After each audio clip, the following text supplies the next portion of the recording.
Hey guys, it's Sarah, and today is Booklist Thursday. This is a video series I do with my friend Lindsay over at Lindsay's Little Library. And every Thursday, we bring you some sort of list or book topic that we feel like talking about for the week.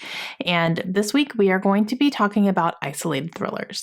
This has definitely become a little bit of a subgenre of thrillers that I have really enjoyed. So an isolated thriller is exactly what it sounds like. It's a thriller book that is set in an isolated setting. So some sort of contained area where the people who are there cannot escape. They cannot get out for various different reasons, whatever they may be. They're forced there and they have to stay there until they can escape or until it's safe to do so. And until then, they're just kind of stuck. So they're isolated. They're away from everybody. They can't contact anybody from the outside, nothing like that. And this has been a lot of fun for me to read lately, and I definitely want to read more. So I have 4 books that I can talk about that I have personally. One of them I don't have, so I'll talk about at the end. And 3 of these I've read, one of them I haven't yet, and then the other one that I don't have, I have not read yet either. I'm still kind of on the lookout for it. But yeah, so we're going to talk about these today. My favorite one for this year, I would say, is Daisy Darker by Alice Feeney.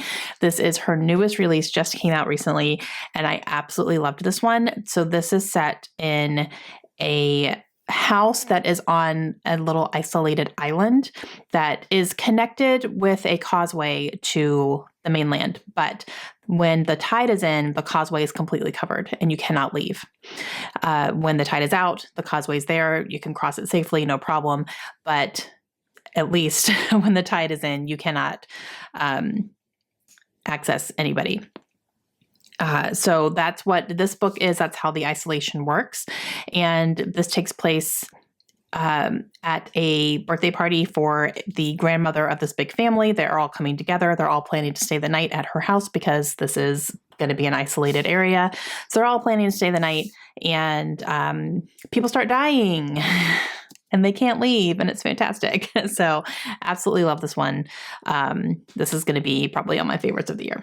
Okay, the next one I have is No Exit by Taylor Adams. I think I just talked about this recently as well, too, but this one is definitely an isolated thriller. This one takes place during a snowstorm at a rest stop on the highway. So we're following a girl who is traveling on this highway in the middle of a snowstorm, and she gets to a point where she physically cannot go any farther safely. So she has to pull over into this rest stop. There are other people at this rest stop as well who are taking shelter.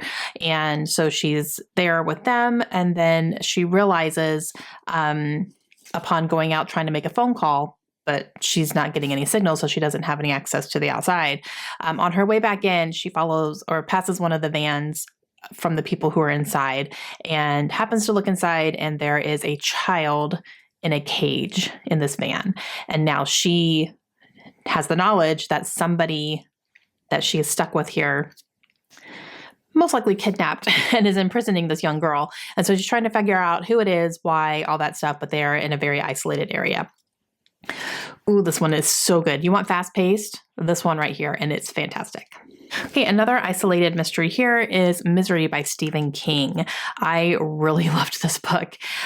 This one follows an author who is in a car accident, and he is rescued by this woman who takes him back to her house. And again, we have like a snowy atmosphere here. He physically cannot leave because he has been injured in this car crash. However, just his luck, she's a nurse. So she is saying, I can take care of you. I can nurse you back to health, all this stuff. I have all this training. I got you. No problem. It's snowing outside anyway. We can't leave. It's dangerous, blah, blah, blah. Come to find out, she is a super fan of his books, and she is not happy with the way that he's taking the storyline in the books that she loves so much. So not only is she saying she can help him, she's also demanding that he change the direction his books are going, to a point where she's torturing him to get him to do this. And he can't move. He physically cannot get out of the bed because his legs are all messed up from the accident and all the things. Oh man, this was so good. Okay, the one that I can talk about that I have, but I haven't read it yet, but that is The Sanatorium. This is by Sarah Pierce. And this one is, I believe, Swiss Alps. Let me double check. Double check your facts, Sarah. Yes, the Swiss Alps. And this takes place in an old sanatorium, but it's now kind of a venue, if you will. So we are following a woman who is a detective. She's taking a leave of absence from her work, and she is going to her brother's wedding that is going to be held in this sanatorium. And this was out in the middle of winter. And so definitely isolated. They're kind of there. They can't really leave. But the bride of the wedding goes missing. And so she puts her detective hat back on and tries to figure out what happened to her. Heard mixed things about this one, but I still want to read it. I don't care. So obviously I purchased it. I got it for a pretty good price secondhand. So we'll see. But this is definitely an isolated thriller. And then the last one I'd like to talk about, but I don't have this one yet. I'm actually going to be on the hunt for it very soon. I'm going on a little shopping trip with a friend of mine, and I'm going to be like looking for this one specifically. But that is Shiver by Ali Reynolds.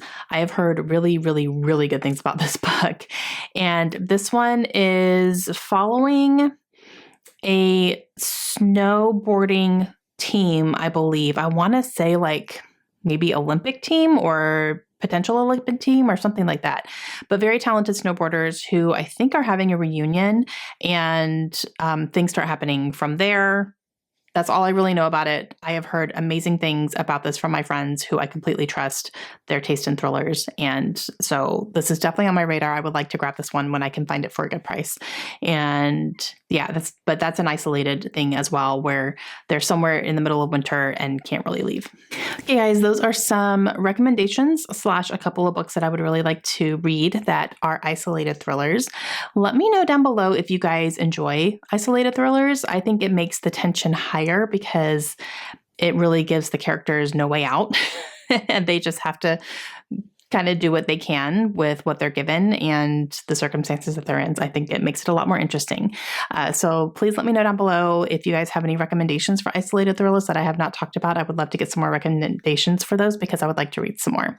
And make sure you go check out Lindsay and see what ones she's recommending today. I'm excited to watch that as well because she does enjoy isolated thrillers too. And that's going to be it for me today. So I hope you guys enjoyed, and I hope you have a great day, and I will see you again soon. Bye.